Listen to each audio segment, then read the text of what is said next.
నమస్తే, welcome to of the record. ఓటుకు note వ్యవహారం కొంతమంది నేతలకు కంటి మీద కునుకు లేకుండా చేస్తుంటే తెలంగాణ కాంగ్రెస్ నేతలు మాత్రం హ్యాపీగా ఫీల్ అయిపోతున్నారట. ఈ ఎపిసోడ్ బయటికి రాక ముందు దాకా ఏ రోజు ఎలాంటి వార్త వినాల్సి వస్తుందోనన్న టెన్షన్ పడ్డ నేతలు ఇప్పుడు ఊపిరి పీల్చుకుంటున్నారట. ఎవరెలాగైనా చావని ప్రస్తుతానికి మనం సేఫ్ అనుకుంటోంది తెలంగాణ కాంగ్రెస్. ఓటుకు నోటు పుణ్యమా అని టీ కాంగ్రెస్ నాయకత్వం హ్యాపీగా ఫీల్ అవుతోంది. వీడియో ఆడియో రికార్డింగ్లతో రాజకీయాలు హాట్ గా మారటంతో కొన్ని పార్టీలు కింద మీద పడుతున్నాయి. కానీ కాంగ్రెస్ మాత్రం ఇన్నాళ్లున్న టెన్షన్ నుంచి ఒక్కసారిగా రిలాక్స్ అయిపోయిందంటున్నారు.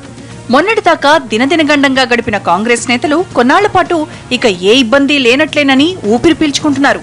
దీనికి కారణం ఇన్నాళ్లు తమ పార్టీ ఎమ్మెల్యేల జంపింగులతో టీ కాంగ్రెస్ నానా ఇబ్బంది పడాల్సి రావడమేనంటున్నారు.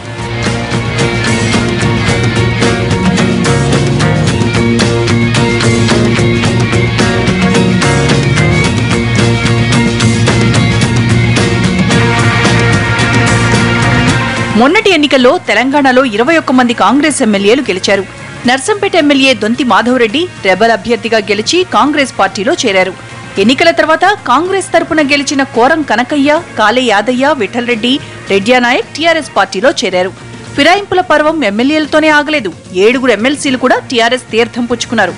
ఇంకొందరు పార్టీని వీడతారనే ప్రచారం నిన్న మొన్నటిదాకా కాంగ్రెస్ పార్టీకి కంటి మీద కునుకు లేకుండా చేసింది. ఏ రోజు ఎవరు పార్టీని వీడి వెళ్తారో అర్థం కాక అనునిత్యం టెన్షన్తో గడపాల్సొచ్చేది. చివరికి ఫిరాయింపులకు అడ్డుకట్ట వేయాలంటూ కాంగ్రెస్ పార్టీ కోర్టులో కేసు కూడా వేసింది. కానీ తాజా పరిణామాలతో డోంట్ వరీ, బీ హ్యాపీ అనుకుంటున్నారట టీ కాంగ్రెస్ నేతలు.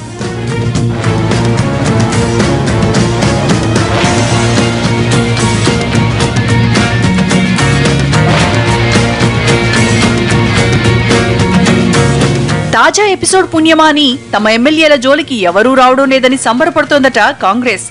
ఎవరితో ఏం మాట్లాడితే ఎక్కడ రికార్డింగ్ చేస్తారో, ఏ సమస్య వచ్చి పడుతుందోనన్న భయంతో నేతలెవరూ ఫిరాయింపుల ప్రస్తావన చేయడం లేదట. ఇంతకు ముందు తమ పార్టీ నేతలు ప్రభుత్వం దగ్గరికి ఏవైనా పనుల కోసం వెళ్తే పార్టీ మారతారా అని అడిగేవారని, వచ్చేయమని ఒత్తిడి తెచ్చేవారు తప్ప ఏ పనులు చేసేవారు కాదని ఓ సీనియర్ నేత చెప్పారు. కానీ ఇప్పుడు ఆ పరిస్థితి ఒక్కసారిగా మారిపోయిందట. ఎవరెళ్లినా ఏ కొర్రీ లేకుండానే చకచకా పనులు జరిగిపోతున్నాయట. అంతెందుకు, 6 నెలల కిందట టీఆర్ఎస్ లోకి వెళ్లిన కాంగ్రెస్ ఎమ్మెల్యే కాలే యాదయ్య ఎమ్మెల్యే కోట ఎమ్మెల్సీ ఎన్నికల్లో కాంగ్రెస్ శిబిరంలోకి రావడమే కాక కాంగ్రెస్ అభ్యర్థి ఆకుల లలితకు ఓటు వేశారు. ముందు ఎలా ఉంటుందో ఏమో గానీ ప్రస్తుతానికైతే తాము సేఫ్ అనుకుంటున్నారు కాంగ్రెస్ నేతలు.